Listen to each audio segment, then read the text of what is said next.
All right, guys, we're back again on a rainy Monday evening. Hopefully the rain's gone. It was crazy out today in Philly. Tonight I have a very special guest. He's fighting for the first time in Philly, Mushin Cason. Thank you so much for joining tonight. 7-0, 4 knockouts, cruiserweight. Cannot wait for his fight. Mushin, thank you so much for joining. Thank you for having me. Of course, man. Thank you. Also, before we get started with this interview, I do want to give a shout out to the local boxers. It meant a lot when I got text messages and DMs and stuff from you guys. Wishing me a happy birthday. Truly appreciate it. I'm honored that you guys keep me in your thoughts and all. I guess maybe that's what comes into the territory of like being really great with the networking and keeping it 100 and always showing love to you guys at fights. So thank you guys for reaching out. Happy birthday, champ. Oh, thank you. Yeah, I know. I finally hit the 30 club. Oh. It's all good. You're still young. Yes, true. All right. So my first question I have for you, Mushin, is where are you from? Originally from Baltimore, Maryland. Okay. Yeah, but I moved to Vegas. I moved from Vegas to Philadelphia. Vegas to Philadelphia. Okay. Yeah. If you didn't mind me asking, what made you want to move from Vegas to Philly? My daughter. Okay. Yeah. So I had a fantastic boxing career out in Las Vegas. But when I had my daughter, I realized that, even though my boxing career is very important, being a father and making sure that my daughter has the best environment for being Muslim and being Black, I had to move to Philadelphia. Okay. Yeah, that is a great answer, and I totally respect that. Yes. Okay. So what age did you start boxing at? 21. 21. Okay. All right, cool. Yeah. Was that just something like after your schooling and all, or was that just something that you wanted to just like pick up with like exercise, or were you always fascinated with boxing? No, so my brother is Hasim Rockman. I didn't know that. Oh, wow. Yeah, Okay. that is my oldest brother. I still wasn't interested in boxing. I was actually introduced to boxing, or actually introduced to coming to the gym when I was a bouncer in Boston. Oh, I lived wow. in Boston for 6 months, and me and one of my coworkers got into like a altercation with two guys. I had hit a guy because he swung at me, and when I hit him, I knocked him out into like a red Mercedes. And the guy, my coworker, was like, "You got to come to the gym." He was like, "You got to come to the gym." So I said no the first time, and then the second time, I finally went, and we sparred. And he was like, "Bro, you got it. You just gotta." He was like, "If you learn this, you got it." So I thought about it for a couple months, and then I was like, "You know what? I'm gonna actually do it. But if I do it, I'm gonna go out to my brother, who's in Las Vegas, Mm-hmm. and learn from him." After that, that was a wrap. Oh, Moved that to is. Las Vegas, March 9th, 2015, and been boxing ever since. Oh, wow. That is such a great story, and awesome that it's ironically in Boston, because like Philly's known as a fight city, but Boston, you really have to be tough too. So that's so funny. Your first altercation with fighting and trying to get to the gym happened in Boston as a bouncer. Yeah. Shocker. Yeah. That's awesome. Crazy. Yeah. So I also like to. So these next questions are my favorites to show like that boxers are human and stuff, and also show some of your achievements and all. So talk about amateurs. What was your record? And then as a third parter, when did you know you were ready to go pro? So my record was 16-3. I had 19 amateur fights. Okay. I had won the Golden Gloves my first fight. Oh, wow. And won the regionals, got disqualified from the nationals because they found out that I wasn't open. So I got disqualified, couldn't go to the nationals. I realized I was ready for the pros when I realized that I didn't have an amateur style. I knew I was old in the game, I guess, relative for boxing. So I just was like, you know what, let's go for it. I was sparring world champions. I was sparring professionals for maybe roughly like 2 years. I felt like I had it down, and I felt like I could be a professional amateur Okay. and work my way up through the ranks of boxing, I guess, pro style. All right. Cool. Yeah, no, thank you for answering that because, I've gotten a lot of like answers, whether it was like a father situation or like a trainer, wanted to have them get like 50, 70, 80 fights or it was just time to make money or like Scooter, aka Stephen Fulton Jr. told me once I got rid of the headgear, that was when he knew that it was time to go pro. Mm. See, that's smart. See, I never got to that point. I didn't get to that level where we were taking the headgears off and stuff like that. Yeah. Las Vegas still had headgear. So I didn't really understand the headgear until I turned pro. Gotcha. All right. Um, so you made your pro debut in Canada, which must have been really fascinating. It was on Cinco de Mayo, 2018. You fought Alex Rosales Cruz. So you had a wonderful unanimous decision performance. But I want to get in Mushin's head a little bit prior to the fight. Were you nervous at all, or was it everyday business for you? Mm, I would say I had nervous moments. Okay.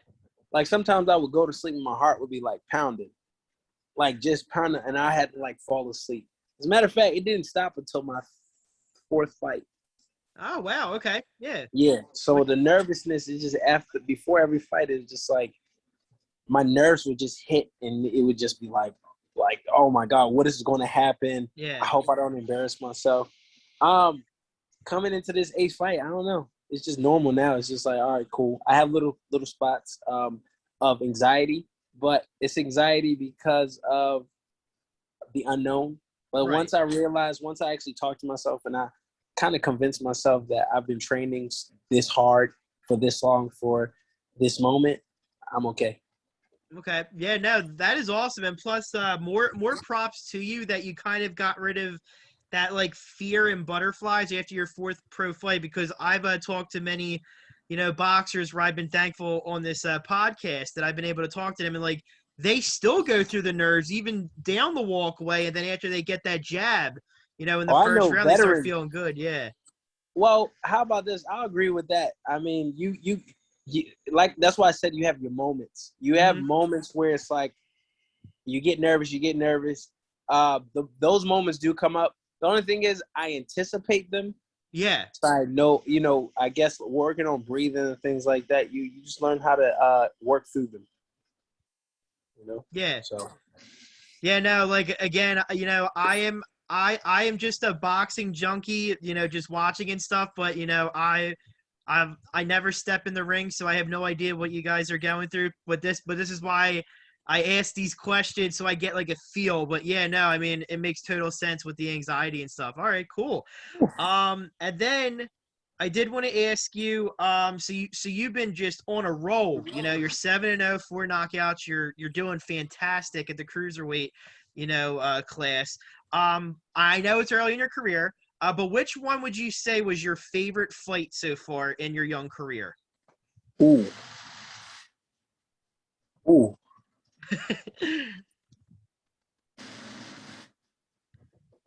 Hmm. I It mean, was my okay, first stoppage. first stoppage. Okay, First stoppage. Yeah. I felt really good that day.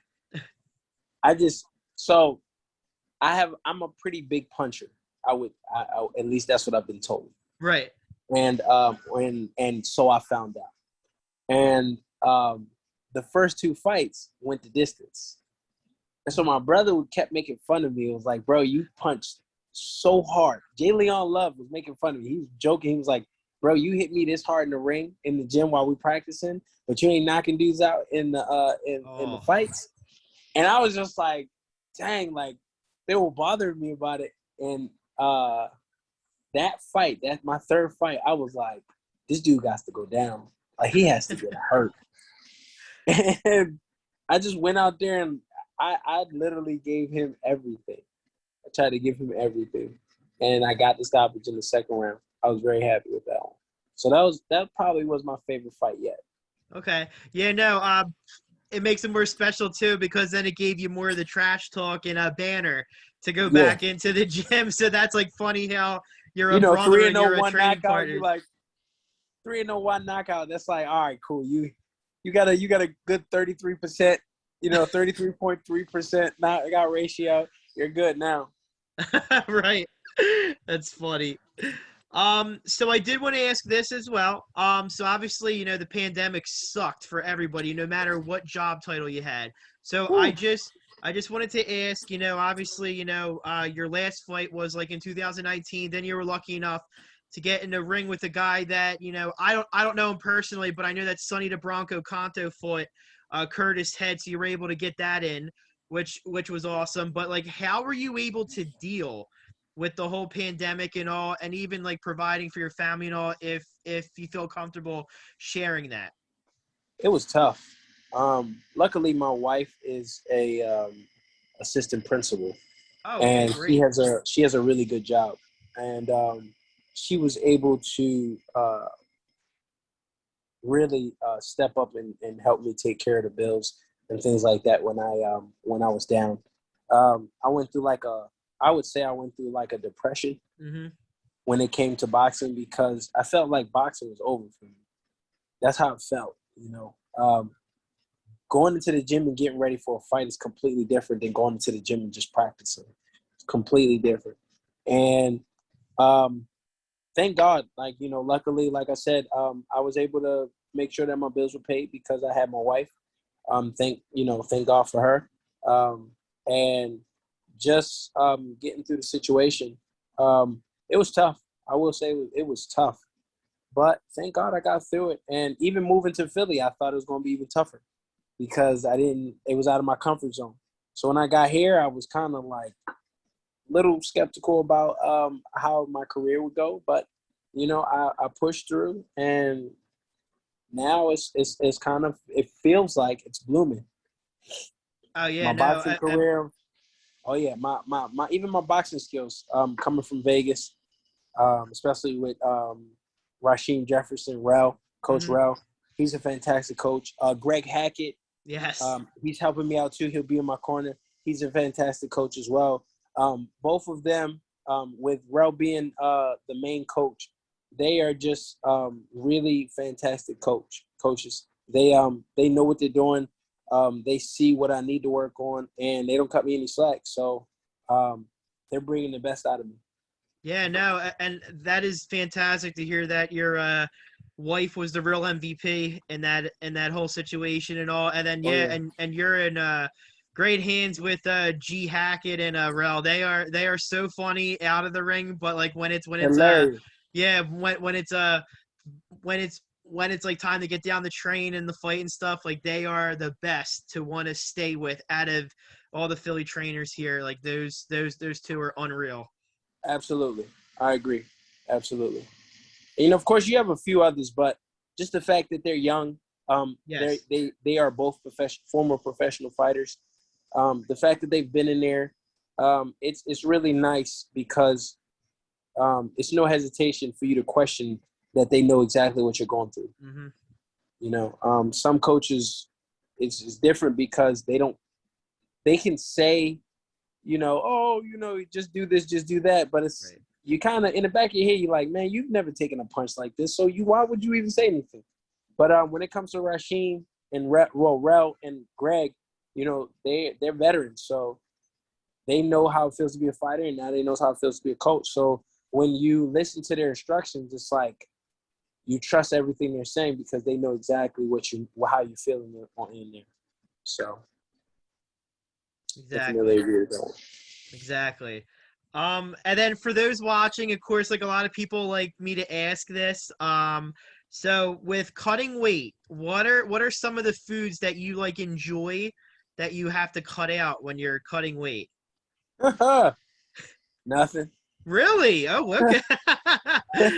Nothing. Oh Um, man. so I usually I'll like fabricate to people that like I'll be cutting out chips, but I'll just like kind of not eat them as much. Okay. I still might indulge, but I just might not eat them as much as I would outside of boxing or outside of fight time.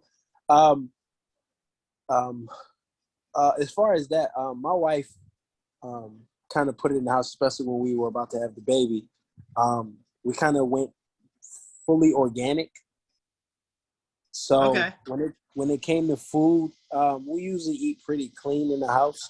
Okay. So I'm not really. It's nothing that I really am like, oh, I need to cut out fast food or anything like that, because I usually eat pretty healthy on the regular. All right. Like Cool. today, I had broccoli, uh, yams, and chicken and rice. But that's a regular day in my house. It's not like a fight time meal. It's just a regular thing in my house. Right. Okay. Yeah. Cool. And then what's your flavored chips that you usually go to? Are you a Lay's guy or are you like a Doritos? Lay's guy. Lay's Salt and guy. vinegar. Salt and vinegar Oh, Lay's. I Ooh, used to salt eat and them when vinegar. I was little, but now that I've gotten older, I was like, what the hell was I thinking? I'm still where you were a kid, because I might look in shape, but I'm a fat boy when it comes to eating. So yeah, salt and vinegar Lay's. I like that crunch. I don't know what it is. I like that crunch. That crunch is delicious. So salt and vinegar Lay's chips. All right. That's my Yeah, thing. there's Doritos nothing are wrong. like Doritos. Doritos give me a headache now. So I I don't usually really eat just eat the Doritos. sweet chili ones, the ones that are in the purple bag. I'll eat those. I never like those. Really? I always like spicy nacho. Spicy nacho is good too. Okay. Spicy nacho was my jam. But now I don't know. I don't really. I'm okay with Doritos now. Gotcha. All right, so let's talk about your upcoming fight. Very excited. Also, shout out to G5 Jeff because G5 Jeff I think came out to see you, or maybe he just posted pictures of you training and all. And he's already putting a stamp on this fight that this is going to be fight of the night, which is huge props. Oh yeah, it's gonna be fight of the night for sure. I'm here to make a statement, especially for boxing. Um, it, as far as like social media influencers and things like that, they've Hmm. been kind of indulging in boxing for like fun and publicity and Right. things like that. And I'm coming into that role of, I guess, influencer with my social media. So with this fight, I just want to tell people, like, I'm the real deal. Like, I'm not an influencer. I'm just a boxer that likes to make funny videos. I'm not an influencer trying to be a boxer. I'm a boxer trying to get the publicity so we can go ahead and get this money. Right. That's Awesome. it. So All right. Do you know anything about your opponent, Tristan James at all? I know he's 4-3-2, but have you seen anything on him or know anything or? I watched his last fight. I think he's going to come out, you know, blazing, because he does have, his last fight was a knockout. Okay. So I expect him to, come with his A game. But I'm gonna come with mine, and we're gonna see whose guns is hotter. That's it. All right. Love it. And then so this is your first pro fight in the city of brotherly love. I know you recently moved here, you train here. So how excited are you to finally fight at probably boxing's on so it used to be the Blue Horizon, which was the mega, but now now the 2300 arena is taking over that. So how excited are you to be fighting at the 2300 arena for the first time? I'm super excited. Philly has really embraced me and adopted me as one of its own, and I really just appreciate the Philly love that I get while I'm being here. Of course, shout out to Baltimore, my hometown. Yes. There, everybody's going to be out there. But since I've moved here, man, I've gained a lot of friends. I've gained a lot of people who are in my corner, who just want to see me win, and I really appreciate that. So you'll see a lot of people wearing Team Cason shirts, and you'll see how the crowd reacts when I come out. Awesome. Okay, yeah, I'm gonna definitely have to get hooked up with one of them shirts for Most sure. definitely. All Let me right. know your size. I got I you. got Okay, cool. All right. What else do I got for you? Okay, and then what has your relationship been with RDR Promotions? I know Rodney's been a great guy since I've been going to his shows since November. So what's it like been working with Rodney Rice? So Rodney came up by me because my big brother, shout out to Shabazz Brothers. Hmm. Shabazz was the one, he's a promoter from Baltimore, but also a very close friend and family. But he is the one who reached out to Rodney and told him about me. When me and Rodney, when we started talking and we built a rapport, Rodney's a great guy. He came out to see me spar, and now we're just, we talk like it's normal. He's a really nice guy, a gentleman. I really appreciate the opportunities that he's given me. So hopefully, more and more to come. But for sure, Ronnie's an A1 guy. All right, awesome. Yeah, no, he's just been a stand-up guy, and he's always been friendly whenever I have been around him and all, and he's been really great. So yeah, I'm Mm. really excited for this night. These back-to-back nights of fighting are going to be incredible for sure. What else do I got? Okay, so my last boxing. Well, I have two boxing. Well, the one's a fun boxing one, and then a couple fun questions for you. But my last one, for you, is for goals. So I know you're fighting in a couple weeks. How many more fights do you want to have before the end of 2021? Do you want to try to squeeze in two, or do you want to try to do one and then also just enjoy the rest of the year? Now, I love to get to 10-0 by the end of the year. 10-0. Okay, I like I'm that. not Awesome gonna lie. I answer. love to get to 10-0. I love to stay busy. I feel like I need to catch up from last year, Yeah. from last year's drought. So I just want to stay busy right now, as much as I can. As long as God lets me and protects me, if I can get these knockouts and build up my record, that's all I want to do. Just Okay. want to box. That's it. Awesome. Awesome answer. All right. So here come the fun ones. There's three of them. First one is, besides yourself, who is one Philly fighter that you really enjoy to watch? Ooh, there's a lot of Philly fighters I that I know, a enjoy to ton watch. right now. Yeah. Like, I'm not gonna lie. It's so Rasheem Yes. Jefferson is one of them. Boots Ennis, Boots. um, Paul Crow. Oh yeah. I really do think because I'm always in the gym with these people, I've built a rapport with them. They're my boxing family. So it's J Rock. J Rock. Yes. Who else? Shoot.